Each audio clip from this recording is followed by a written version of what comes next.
Assalamualaikum warahmatullahi wabarakatuh. Alhamdulillah hamdan katsiran tayyiban mubarakan fi kama yuhibbu rabbuna wa yarda. Wa asyhadu an la ilaha illallah wahdahu la syarika lahu wa asyhadu anna Muhammadan abduhu wa rasuluh. Ya ayyuhalladzina amanu taqullaha haqqa tuqatih wa la tamutunna illa wa antum muslimun.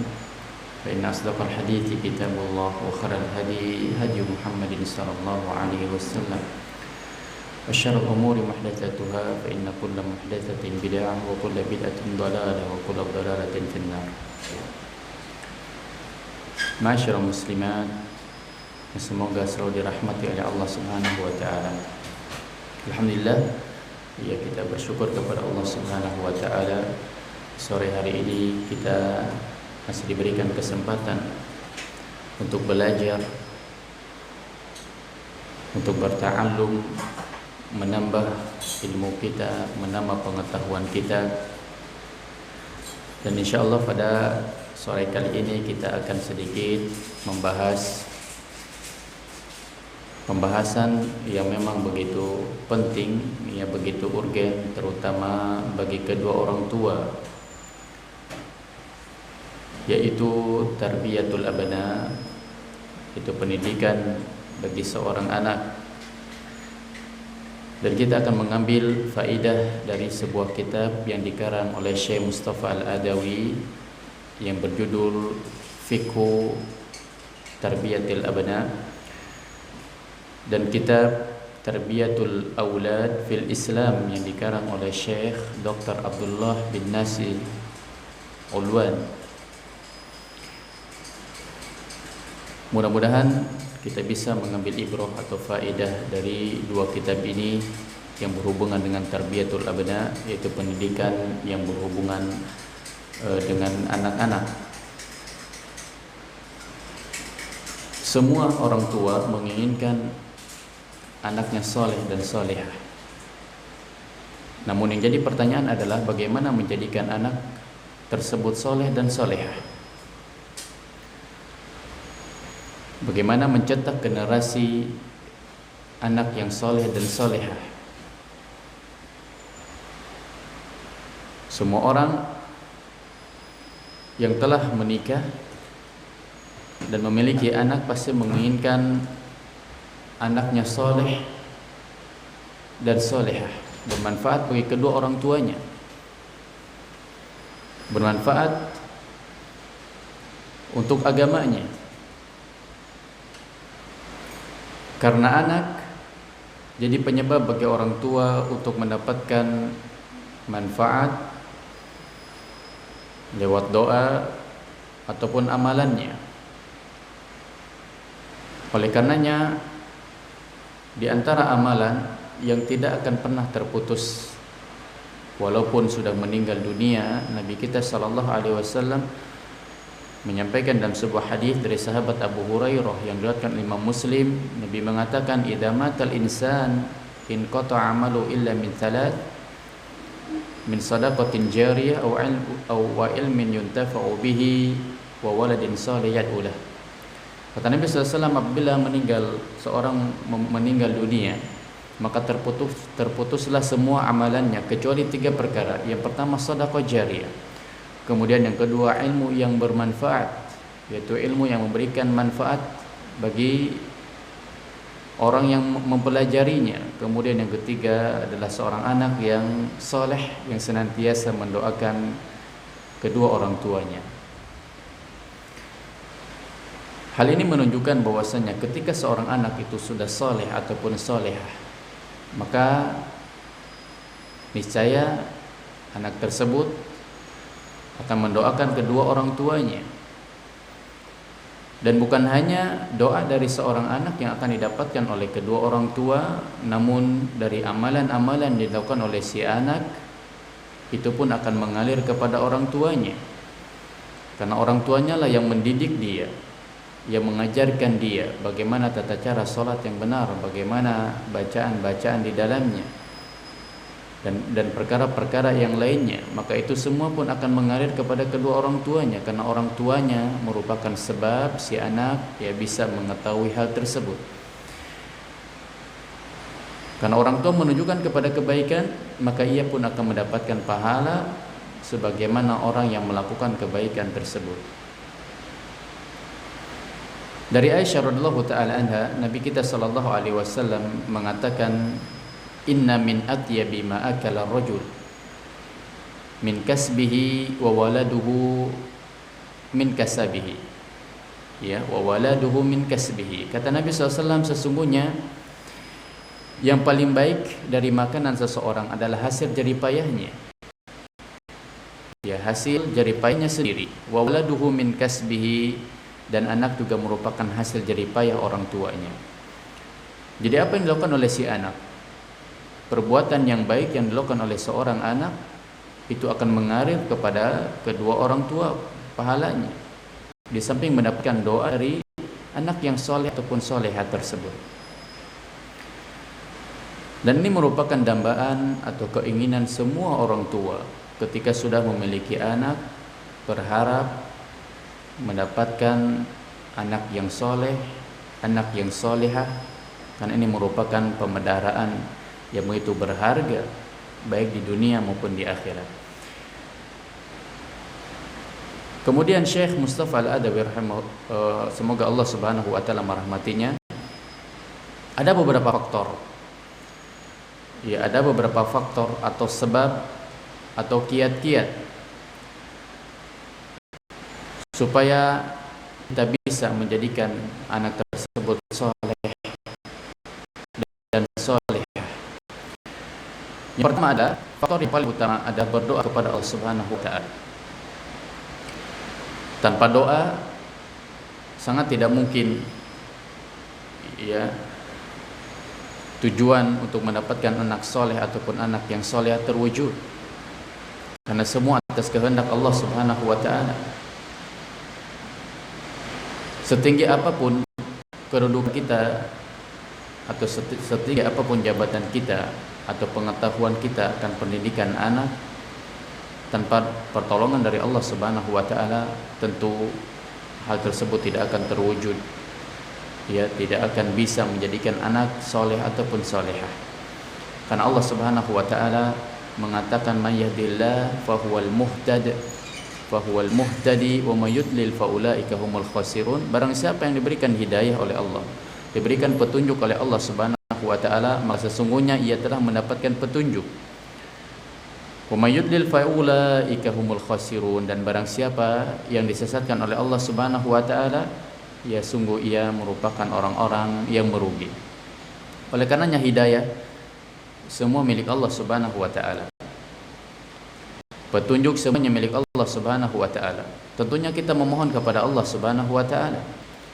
Di antara contoh-contoh yang bisa kita amalkan atau kita praktekkan dalam kehidupan kita sehari-hari, di antara doa-doa yang dimana para nabi dan para rasul menggunakan doa tersebut, yang dimana mereka berharap meminta kepada Allah Subhanahu wa taala supaya Allah menjadikan keturunannya soleh ataupun soleh. Di antara doa yang termaktub di dalam Al-Quranul Karim, yaitu doa Nabi Ibrahim alaihissalam, ia meminta kepada Allah Subhanahu wa taala, Rabbi habli minas solihin, ya Allah, anugerahkanlah kepadaku seorang anak yang termasuk orang-orang yang soleh.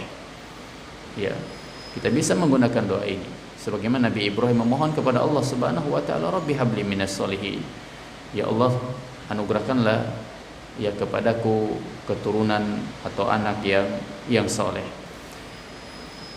Atau doa Nabi Zakaria alaihissalam yang termaktub di dalam Al-Quranul Karim, beliau mengatakan, Rabbi habli min ladunka dzurriyyatan thayyibah innaka sami'ud du'a. Wahai Rabbku, kata Nabi Zakaria, anugerahkanlah kepadaku dari sisimu keturunan yang baik. Innaka antas sami'ud du'a, innaka sami'ud du'a, sesungguhnya engkau adalah sami', maha mendengar segala permintaan atau segala permohonan hambanya. Dan doa ibadur rahman, hamba-hamba yang soleh, hamba-hamba Allah Subhanahu wa taala yang beriman, yang mungkin kita sering mendengar ya doa ini, yaitu Rabbana hab lana min azwajina wa dhurriyyatina qurrata a'yun waj'alna lil muttaqina imama. Wahai Rabb kami, anugerahkanlah kepada kami min azwajina wa dhurriyyatina qurrata a'yun, ya istri-istri dan keturunan-keturunan kami, qurrata a'yun, yang menjadi penyejuk hati atau penyenang bagi hati. Waj'alna lil muttaqina imama, dan jadikanlah kami imam bagi orang-orang yang bertakwa. Ini diantara contoh doa yang bisa kita realisasikan atau kita laksanakan, kita amalkan dalam kehidupan kita sehari-hari untuk meminta kepada Allah Subhanahu wa taala keturunan yang soleh dan solehah. Karena tanpa doa, tanpa bantuan dari Allah Subhanahu wa taala, tentunya keinginan atau harapan mendapatkan anak yang soleh dan soleha tidak akan terwujud. Oleh karenanya perlu kita perhatikan bahwasanya doa orang tua untuk anaknya adalah doa yang diijabah, yang mustajab, akan dikabulkan oleh Allah Subhanahu wa taala. Oleh karenanya jangan pernah kita merasa bosan, jangan pernah kita merasa capek, terus meminta kepada Allah Subhanahu wa taala supaya Allah menjadikan anak-anak kita anak-anak yang soleh ataupun anak-anak yang solehah. Karena Nabi kita sallallahu alaihi wasallam mengatakan dalam sebuah hadis yang diriwayatkan oleh Abu Hurairah radhiyallahu taala anhu, Nabi sallallahu alaihi wasallam mengatakan thalathu da'awatin mustajabat la syakka fihinna. Ada 3 doa kata Nabi sallallahu alaihi wasallam yang diijabah, yang dikabulkan oleh Allah Subhanahu wa taala, tidak ada keraguan sama sekali di dalamnya. Ya. Rasulullah mengatakan tidak ada keraguan bahwa doa tersebut akan diijabah. Lalu apa yang membuat kita ragu ketika kita minta kepada Allah Subhanahu wa taala? Kita mungkin takut doa kita tidak dikabulkan. Padahal Rasul sallallahu alaihi wasallam mengatakan ud'ullah wa antum muqinuna bil ijabah. Mintalah kepada Allah dan yakinlah doa kalian akan diijabah oleh Allah Subhanahu wa taala. Dan doa orang tua untuk anaknya tentu ada dalil yang menerangkan akan hal tersebut akan diijabah oleh Allah Subhanahu wa taala, kata Rasul sallallahu alaihi wasallam. Di antaranya yang pertama da'watul walid, yaitu dakwah atau doa seorang orang tua. Yang kedua da'watul musafir, doa orang yang sedang bepergian. Yang ketiga wa da'watul madlum, doa orang yang terzalimi. Ini di antara 3 doa yang dijawab oleh Allah Subhanahu wa taala. Salah satunya adalah doa orang tua untuk anaknya. Oleh karenanya jangan sampai kita melupakan doa baik untuk anak kita. Walaupun mungkin keadaan anak kita tidak sesuai dengan apa yang kita inginkan. Ternyata masih ada atau sulit diatur, ataupun anak kita nakal dan yang lainnya. Yakinlah, mungkin menurut kita hal tersebut sesuatu yang mustahil, anak kita akan baik atau anak kita akan mudah diatur ataupun yang lain. Yakinlah bahwasanya semua hidayah dan petunjuk adalah milik Allah Subhanahu wa taala. Menurut kita sesuatu tersebut mungkin mustahil akan terjadi. Namun Allah Subhanahu wa taala telah mengatakan dalam Al-Qur'an, dalam surat An-Nahl Allah mengatakan innama qauluna li syai'in idza aradna. Sesungguhnya ucapan kami ya kepada sesuatu apabila kami menginginkan sesuatu tersebut. Apa kata Allah Subhanahu wa taala? Fayaqulu lahu kun fayakun. Kami tinggal mengatakan kun, jadi maka sesuatu tersebut akan terjadi. Yang menurut kita memang mustahil. Ya anak kita mungkin nakal, anak kita susah, ya dinasihatin ataupun yang lainnya. Akan tapi kita masih memiliki Allah Subhanahu wa taala. Masih memiliki Allah yang begitu penyayang kepada hamba-hambanya. Kita masih memiliki Allah Subhanahu wa taala yang rahmatnya menyeliputi segala sesuatu. Kita minta kepada Allah Subhanahu wa taala supaya Allah menjadikan anak kita saleh ataupun salehah. Jadi ini diantara sebab atau faktor yang utama supaya kita bisa menjadikan anak kita atau keturunan kita menjadi anak yang soleh dan soleha, yaitu yang pertama adalah berdoa meminta kepada Allah Subhanahu wa taala. Kemudian yang selanjutnya Syekh Mustafa Al-Adawi yang menerangkan diantara sebab yang kedua atau faktor yang kedua atau kiat yang kedua supaya kita bisa menjadikan anak kita soleh dan soleh sesuai keinginan kita, sesuai harapan kita. Yang kedua adalah orang tua harus memperbaiki diri dan menjadi seseorang yang soleh. Jadi yang perkara yang kedua ini kita jangan lupa. Kita menginginkan anak kita soleh ataupun soleh, namun kita lupa kepada diri kita sendiri. Kalau kita ingin anak kita soleh ataupun solehah, maka berusahalah untuk memperbaiki diri. Ya, kitanya dulu harus soleh ataupun solehah. Ya, ayahnya atau abinya harus soleh.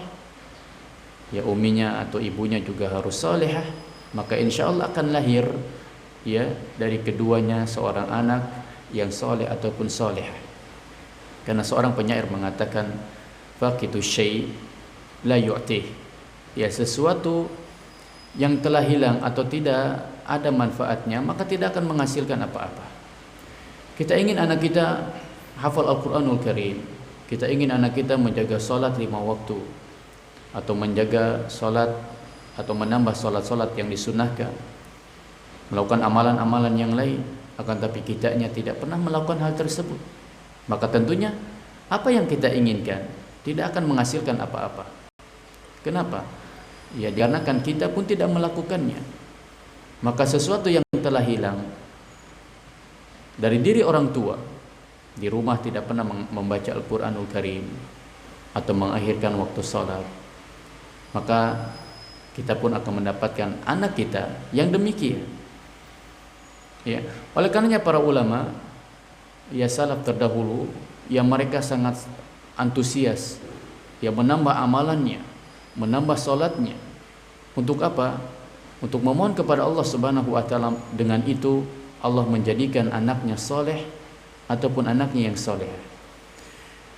Di antaranya Sa'id bin Al-Musayyib rahimahullahu taala pernah berkata ya pada anaknya, la azidanna fi salati min ajli. Ya, sesungguhnya wahai anakku, aku terus menambah salatku ini karenamu. Maksudnya apa? Sa'id bin Al-Musayyib rahimahullah, beliau senantiasa menambah solatnya, memperbanyak solatnya, dengan tujuan apa? Allah jadikan anaknya tersebut ya seorang anak yang soleh. Bukti lain ya bahwasanya kesolehan orang tua itu berpengaruh kepada anak. Di antaranya kita dapat yang melihat atau sering kita membaca pada surat Al-Kahfi, yang dimana di dalamnya menceritakan ada 2 anak yatim yang mendapatkan penjagaan oleh Allah Subhanahu wa taala dikarenakan apa? Dikarenakan ayahnya yang soleh. Allah Subhanahu wa taala mengatakan, wa amal jidaru fakana li gulamaini yatimaini fil Madinah. Ya, adapun rumah tersebut adalah kepunyaan 2 orang anak yatim di kota Madinah. Ya, di suatu kota. Wa kana tahtahu kanzun. Dan di bawah rumah tersebut itu ada harta simpanan. Ya, harta simpanan di bawah rumah tersebut. Lahuma, yaitu untuk keduanya. Wa kana abuhuma salihah. Dan bahwasanya kedua orang tuanya atau orang tuanya merupakan seorang yang saleh. Allah akan menjaga. Ya, Allah akan menjaga. Kalau orang tuanya soleh ataupun solehah, maka senantiasa Allah pun akan menjaga keturunannya, dan terus seperti itu. Oleh karenanya Umar bin Abdul Aziz rahimahullah ta'ala mengatakan, ma min mu'minin yamutu illa hafidhahullah fi akibihi wa akibi akibihi. Apa kata beliau? Ya, setiap mukmin yang meninggal dunia, akan tapi dia senantiasa menjaga aturan Allah Subhanahu wa taala, menjaga perintah-perintah Allah Subhanahu wa taala. Illa hafizahullah, kecuali Allah Subhanahu wa taala akan menjaganya. ya akan menjaga fi akibihi wa akibi akibihi, ya keturunannya, ya anak dan keturunannya. Setelahnya terus seperti itu akan Allah jaga. Dikarenakan kedua orang tua yang soleh, ya, yang senantiasa menjaga aturan Allah Subhanahu wa taala, menjaga perintah-perintah Allah Subhanahu wa taala, maka perlu kita ketahui bahwasanya ya seorang anak akan senantiasa mencontoh, akan senantiasa meniru apa yang dilakukan oleh kedua orang tuanya. Kalau kita menginginkan anak kita rajin menghafal Al-Quran atau rajin membaca Al-Quranul Karim, maka kitanya pun harus rajin. Ya, kitanya pun harus seperti itu. Karena si anak kan senantiasa mengikuti. Ya, kita ingin anak kita menjaga sholat 5 waktu, maka kita pun harus segera seperti itu. Dan amalan-amalan yang lainnya. Karena si anak akan senantiasa dominan, ia meniru atau mencontoh apa yang dilakukan oleh orang tuanya. Tidak bisa membayangkan bagaimana kalau misalnya orang tua menginginkan anaknya rajin membaca Al-Quranul Karim, menjaga sholat 5 waktu, bertutur kata yang baik, dan yang lainnya. Akan tapi orang tuanya tidak seperti itu. Senantiasa berkata yang kotor, tidak pernah membaca Al-Quranul Karim, ataupun mengakhirkan sholat, ataupun bahkan meninggalkan sholat. Waliyadzubillah. Ya, bagaimana mungkin dia akan mendapatkan ya seorang anak yang soleh ataupun soleh, sementara ya orang tuanya tidak berusaha untuk memperbaiki diri. Ya, jadi perlu diketahui bahwasanya seorang anak akan senantiasa lebih dominan, ya, meniru atau mencontoh apa yang dilakukan oleh orang tuanya. Kemudian beliau menyebutkan kiat yang ketiga supaya kita bisa menjadikan anak kita soleh dan solehah, yaitu pendidikan agama sejak dini. Ini merupakan tugas besar bagi kedua orang tua, yaitu memberikan pendidikan agama ya kepada anak sejak dini. Ya, kan ada sebagian orang tua menginginkan anaknya sekolah tinggi, ya, memiliki gelar S1, S2 dan yang lainnya, akan tapi pendidikan agama yang didapatkan sangat minim, karena memang tujuannya supaya anaknya bisa kerja dan yang lainnya. Maka perlu kita perhatikan, kita tanamkan tauhid kepada anak kita, di mana Allah Subhanahu wa taala, apa hak Allah Subhanahu wa taala atas hambanya dan apa hak hamba atas Allah, kita jelaskan semuanya. Ya, kita tanamkan kepadanya pemahaman tentang Al-Quranul Karim, tentang hadis-hadis Nabi SAW. Karena ini diingatkan oleh Allah Subhanahu wa taala, dan tanggung jawab besar bagi kita sebagai orang tua. Karena Allah mengingatkan kepada kita, ya ayyuhalladzina amanu qu anfusakum wa ahlikum nara. Wahai orang-orang yang beriman, jagalah diri kalian dan keluarga kalian dari api neraka. Ini tugas besar bagi kita. Bagaimana cara kita menjaga diri kita dari nerakanya Allah Subhanahu wa taala? Kemudian bagaimana cara kita menjaga keluarga kita dari nerakanya Allah Subhanahu wa taala? Ini tentu merupakan tugas, tanggung jawab, ya, perkara yang besar yang kita berusaha untuk melakukan hal tersebut. Ya, bagaimana kalau misalnya ya anak kita susah untuk dibangunkan untuk melakukan sholat yang wajib, ya, setelah misalnya kita bangunkan anak kita, sulit untuk dibangunkan, kemudian kita meninggalkannya begitu saja. Tentu kita harus berusaha ya semaksimal mungkin, karena memang ini tanggung jawab kedua orang tua. Ya, apalagi anak kita ya sudah balik, ya, sudah dicatat oleh Allah Subhanahu wa taala. Dan bayangkan kalau misalnya keluarga kita misalnya dalam keadaan tidur, kemudian kita mengetahui di rumah kita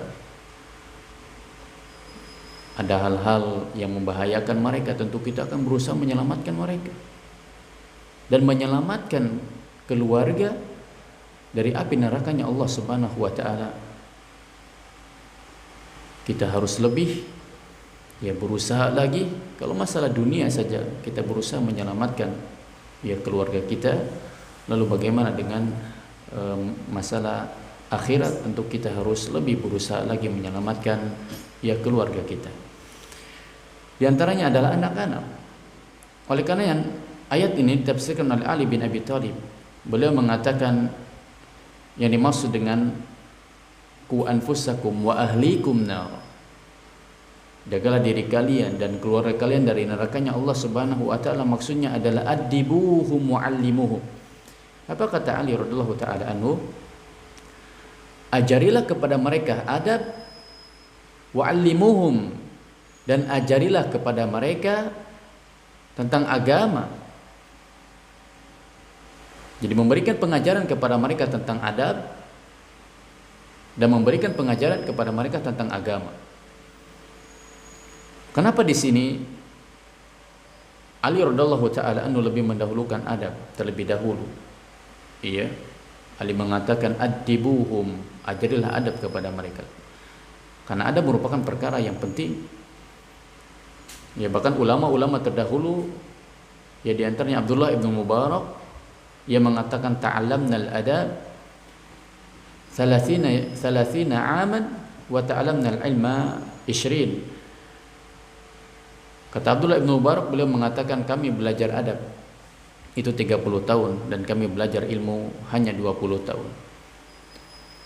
Dan kita pun bisa mengambil pelajaran dari ibunya Imam Malik rahimahullahu ta'ala. Ketika ibunya berpesan kepada Imam Malik ketika ia akan berangkat ke majlis Ar-Rabi' bin Abi Abdurrahman, apa kata ibunya? Ta'allam min adabihi qabla ilmihi, pelajarilah dari Rabi' bin Abi Abdurrahman itu adabnya sebelum engkau mengambil dari Rabi' bin Abi Abdurrahman itu ilmunya. Jadi masalah adab merupakan masalah yang penting. Maka kita ajarkan, berusaha yang mengajarkan kepada anak kita tentang masalah adab. Kemudian juga Nabi SAW juga memerintahkan kepada kita selaku orang tua untuk memerintahkan anak-anak kita ketika ia sudah mencapai atau berusia 7 tahun, kita menyuruh mereka untuk salat. Nabi mengatakan muru auladakum bis salah wa hum abna 7 sinin. Perintahkanlah anak-anak kalian untuk melakukan salat yang dimana usia mereka sudah 7 tahun. Wadribuhum 'alaiha wa hum abna 10 sinin, dan pukullah mereka ketika mereka sudah mencapai usia 10 tahun. Namun perlu diketahui bahwasanya pukulan yang diberikan ya kepada anak, ya pukulan yang tidak membekas, ya pukulan yang tidak melukai anak tersebut. Dalam hadis ini Nabi SAW mengabarkan kepada kita bahwa untuk membiasakan si anak tersebut yang menjaga sholat itu butuh waktu 3 tahun. Di usia 7 tahun kita diperintahkan untuk memerintahkan anak kita yang melakukan sholat.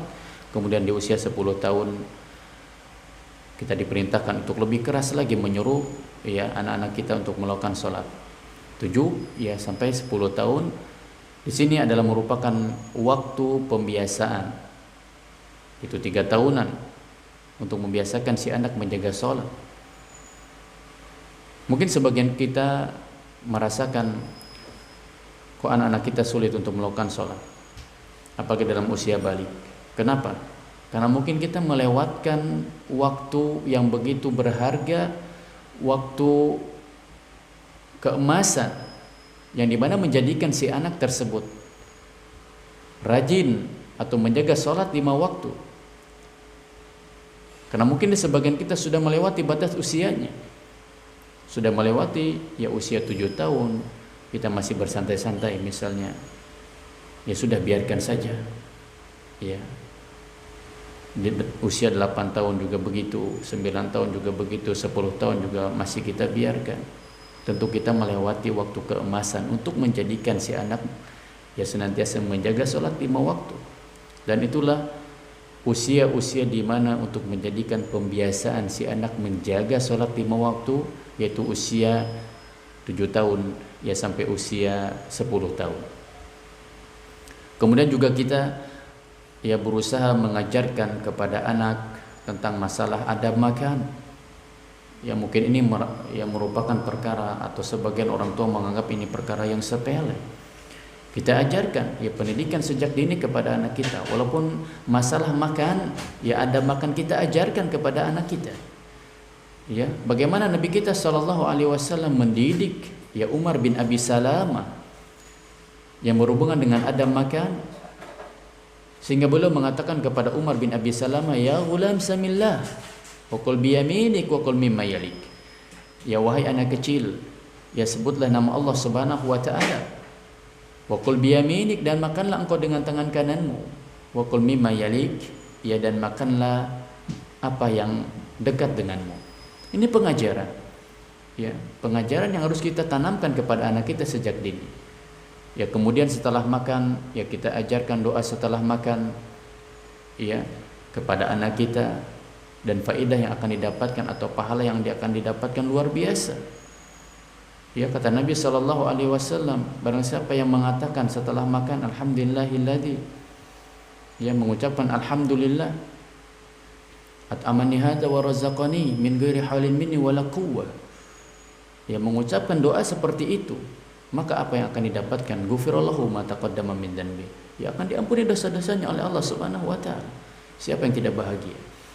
Ya, kita sudah diberikan rezeki oleh Allah Subhanahu wa taala, yaitu dengan makan tersebut. Kemudian setelah makan kita mengucapkan doa setelah makan, kemudian juga Allah mengampuni dosa-dosa. Ya, tentu ya orang tua pun akan mendapatkan kebaikan dari hal tersebut. Kan orang tua merupakan sebab ya si anak bisa ya menghafal doa tersebut, kemudian juga mengamalkan ya doa tersebut. Kalau misalnya ya pengetahuan kita ya kurang akan masalah-masalah agama, maka kita berusaha mencari ya sarana atau wasilah-wasilah ya supaya penanaman ilmu agama ya kepada anak kita sejak dini itu terpenuhi. Ya, kita mencari ya pembelajaran ya seperti TPA ataupun yang lainnya yang menanamkan ya pengetahuan akan agama, atau pondok-pondok pesantren dan yang lainnya. Ingatlah ucapan Al-Hasan Al-Basri rahimahullahu ta'ala, beliau mengatakan laisa syai'un aqarru li'ainil mu'min min an yara zawjatahu wa auladahu muti'ina lillahi azza wa jalla. Kata Hasan Al-Basri, tidak ada sesuatu yang menyejukkan hati, yang menyejukkan mata seorang mukmin. Tidak ada sesuatu yang bisa menyejukkan mata seorang mukmin kecuali ia melihat istrinya dan keturunannya senantiasa taat kepada Allah Subhanahu wa taala. Oleh karenanya, ya pendidikan ya sejak dini kepada anak kita tanamkan ya ilmu-ilmu agama ini begitu penting. Ya kalaupun memang kita mendapatkan kesulitan untuk mendidik anak kita dengan kurangnya pengetahuan kita akan hal tersebut, maka kita berusaha mencari wasilah yang mencari sarana-sarana pendidikan yang mengajarkan penanaman atau ilmu-ilmu agama ya kepada anak kita. Kemudian yang selanjutnya, di antara faktor yang disebutkan oleh Syekh Mustafa Al-Adawi, ya kenapa anak kita nakal?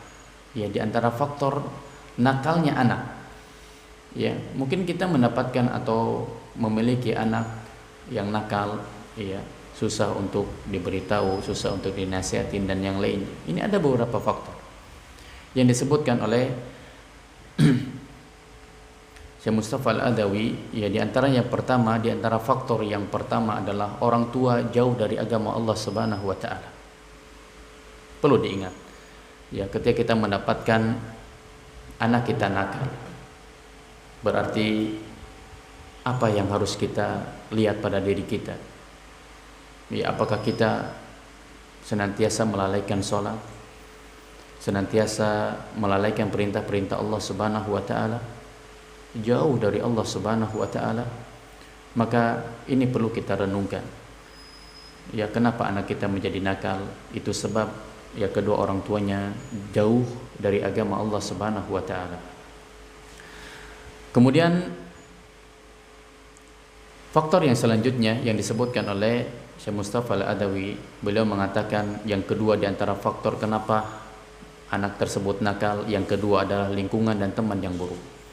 Ini sebab yang kedua. Ya. Kalau kita mendapatkan lingkungan yang baik, maka insya Allah anak kita akan baik. Dan kalaupun kita mendapatkan anak kita berteman dengan anak yang baik, maka niscaya anak kita pun akan baik. Karena Nabi SAW memisalkan ya pertemanan seseorang dengan berteman dengan seseorang yang baik, maka hasil yang didapatkan juga akan baik. Dan sebaliknya, ketika seseorang berteman dengan yang buruk, maka hasilnya pun insya Allah akan buruk. Karena Nabi mengatakan, ya permisalan mathalul jalisi salih wal jalisi su, ya kamithali sahibil misk wa kiril haddad. Kata Nabi SAW, permisalan seorang yang soleh dan permisalan seseorang berteman dengan orang yang buruk, maka permisalannya seperti dia berteman, yang pertama seperti berteman dengan penjual minyak wangi, kemudian yang kedua seperti berteman dengan pandai besi. Maka perlu diperhatikan, ya, kalau anak kita berteman dengan anak yang baik, maka insya Allah ia akan mendapatkan perkara-perkara yang baik. Akan tapi kalau misalnya anak kita berteman dengan teman-temannya yang buruk, maka niscaya ya perkara-perkara yang buruk pun akan didapatkan. Maka ini tugas orang tua, harus selektif, harus berhati-hati ya mencari teman untuk anaknya. Ya. Karena Nabi kita sallallahu alaihi wasallam menyampaikan al-mar'u 'ala dini khalili falyanzur ahadukum man yukhalil. Ya, agama seseorang itu tergantung agama temannya, maka lihatlah siapa yang ia jadikan sebagai teman. Jadi teman yang buruk itu bisa berakibat kepada agama, bisa berhubungan kepada agama. Tentu ini merupakan perkara yang besar. Maka kita harus selektif ya mencari teman untuk anak-anak kita. Ya, mungkin di dalam diri kita merasa kasihan ya anak kita tidak memiliki teman dan yang lainnya. Namun kita selektif ya mana yang seharusnya ditemani dan mana yang seharusnya tidak. Karena ini berhubungan ya dengan masalah agama ya anak kita. Oleh karenanya Malik bin Dinar ya beliau pernah mengatakan kullu jalisin, semua atau setiap pertemanan, kata beliau, yang tidak mendatangkan kebaikan di dalamnya, maka hendaknya dijauhi. Jadi semua pertemanan kalau memang tidak menghasilkan kebaikan di dalamnya, maka kita berusaha memerintahkan kepada anak kita untuk menjauhinya. Ya, untuk menjauhinya. Ini perkara yang kedua yang menyebabkan kenapa anak kita nakal, yaitu lingkungan dan teman yang buruk. Kemudian yang selanjutnya di antara sebab kenapa ya anak kita nakal atau penyebab kenapa si anak kita bisa nakal, ya beliau mengatakan yang ketiga adalah perlakuan yang buruk dari kedua orang tuanya. Ini merupakan atau termasuk penyebab kenapa anak kita nakal, yaitu adanya perlakuan yang buruk dari kedua orang tua. Oleh karenanya Allah Subhanahu wa taala memerintahkan kepada kita wa qulu lin-nasi husna, dan ucapanlah kata-kata yang baik kepada manusia. Dan Allah juga mengingatkan kepada kita fa bima rahmatin minallahi linta lahum. Kata Allah, maka disebabkan rahmat Allah Subhanahu wa taala kamu berlaku lemah lembut terhadap mereka. Walau kunta ghalidul qalb, walau kunta faddan ghalidul qalb. Kata Allah Subhanahu wa taala, sekiranya kamu bersikap keras kepada mereka, lan faddu min haulik, maka tentunya mereka akan menjauh ya dari sekelilingmu. Begitu juga ya pendidikan atau tarbiyah yang kita berikan kepada anak. Kalau kita berlemah lembut, maka insya Allah anak kita tidak akan pernah jauh dari kita. Insya Allah anak kita akan berusaha atau bisa menerima nasihat kita. Akan tapi kalau kita berlaku kasar, ya memukul ataupun yang lainnya, maka ini bisa menjadikan si anak jauh dari kita, ya, atau mungkin si anak bisa membenci kita. Akhirnya dia berbuat semaunya. Kenapa? Ya karena ada didikan yang buruk dari kedua orang tuanya yang menjadikan si anak tersebut nakal. Ya. Kemudian yang selanjutnya beliau menyebutkan yang keempat, yaitu adanya tayangan film ya kekerasan ataupun yang lainnya. Ini juga bisa menjadikan si anak nakal, yaitu sebabnya adalah tontonan, ya, senantiasa menonton yang sifatnya kekerasan dan yang lainnya atau hal-hal yang diharamkan oleh Allah Subhanahu wa taala. Ya, ini juga bisa menjadi penyebab kenapa anak kita nakal, yaitu dari tontonan. Maka ya perlu kita perhatikan kalau misalnya di rumah ada tontonan ya yang biasa anak kita nonton, ya diperhatikan ya tontonan yang baik, ya tontonan yang mendidik dan yang lainnya. Jangan sampai ya anak kita menonton atau tontonan yang di sana ada kekerasan dan yang lainnya, ya, karena itu bisa berpengaruh kepada kenakalan ya anak kita. Kemudian yang terakhir, ini diantara keutamaan menyayangi dan berbuat baik kepada anak, ya terutama anak perempuan. Ya di sini disebutkan ya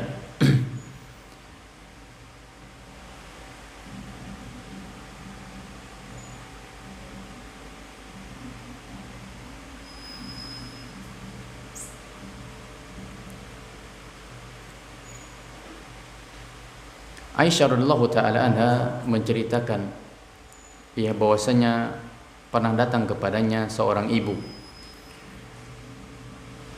yang dimana ia memiliki 2 anak perempuan.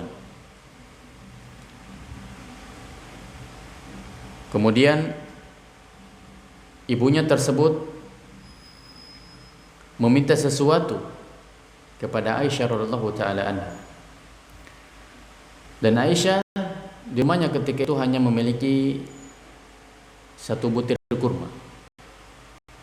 Ya, kemudian diberikan kepada ibu tersebut dan ibunya tersebut akhirnya ia memotong 1 butir tersebut, memotong 1 butir kurma itu, kemudian dipotong menjadi 2, kemudian dibagikan kepada anaknya ya yang dua perempuan tersebut, 2 perempuan dari anaknya itu.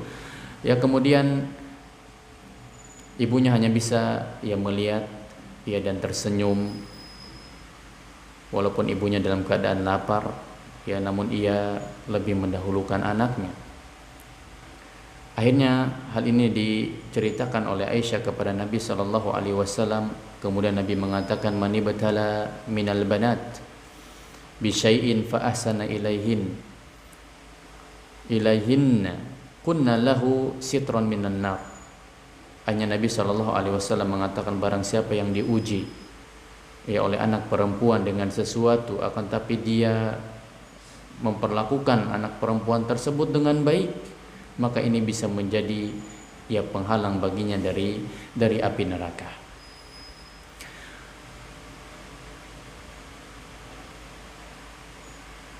Kemudian juga ya kenapa ada keutamaan ketika seseorang atau orang tua menyayangi anaknya, terutama perempuan, ada keutamaan. Hal ini disebabkan ya kata beliau ada alasan-alasan kenapa ya Islam lebih perhatian kepada pendidikan anak, terutama perempuan. Yang pertama, karena ada sebagian orang yang tidak suka kalau ia memiliki anak perempuan. Dan ini ya terjadi di masa jahiliyah. Dan Allah Subhanahu wa taala menyebutkan dalam surat An-Nahl, wa idza busyra ahaduhum bil unsa dhalla wajhuhu muswadda wa huwa kadhib. Ya, apabila dikabarkan kepadanya bahwasanya ia memiliki keturunan, ya seorang perempuan, apa yang terjadi? Dhalla wajhuhu muswadda. Ya, maka mukanya berubah menjadi ya kemerah-merahan. Wa huwa kadhim, ya, dan tampak dari wajahnya itu marah, ya, tampak wajahnya itu ya amarah. Kenapa? Karena dikabarkan kepadanya bahwasanya ya ia memiliki anak perempuan. Jadi di zaman jahiliyah ya begitu dibenci ketika memiliki anak perempuan. Kemudian yang kedua, kata beliau, ya kenapa di antara alasan berbuat baik atau mendidik anak perempuan itu ada keutamaan yang luar biasa.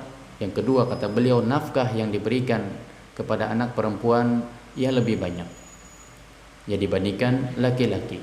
Kemudian yang ketiga, ya mendidik anak perempuan lebih susah daripada laki-laki. Kemudian yang keempat, kata beliau, pendidikan yang baik pada anak perempuan akan membuat mereka mewariskan didikan tersebut kepada anak-anaknya nanti. Dan wanita itulah yang bertindak sebagai ya pendidik di rumah. Jadi beda dengan laki-laki. Kenapa? Ya mendidik anak perempuan ya ada keutamaan tertentu, ada keutamaan yang khusus. Ini di antara 4 ya alasan ya kenapa berbuat baik kepada anak perempuan atau menyayangi anak terutama perempuan ya ada keutamaan-keutamaan yang khusus yang dikabarkan oleh Nabi Shallallahu Alaihi Wasallam. Kemudian apa di antara sayang kita kepada anak kita, yaitu di antara tanda kecil yang mungkin kita anggap ya kita sayang kepada anak kita, yaitu mencium anak kita, ya mencium anak kita. Karena Nabi Shallallahu Alaihi Wasallam ya mencium Hasan ya bin Ali, ya cucu beliau, dan di sisi Nabi ada Aqra, ya. Kemudian Aqra mengatakan, aku memiliki 10 anak, aku tidak pernah mencium ya satupun di antara mereka. Jadi Aqra mendapatkan pengajaran dari Nabi Shallallahu Alaihi Wasallam. Nabi Shallallahu Alaihi Wasallam sangat sayang kepada cucunya, dan di antara bukti sayang beliau kepada cucunya yaitu beliau yang mencium cucunya tersebut, di antaranya ya Hasan ya bin Ali.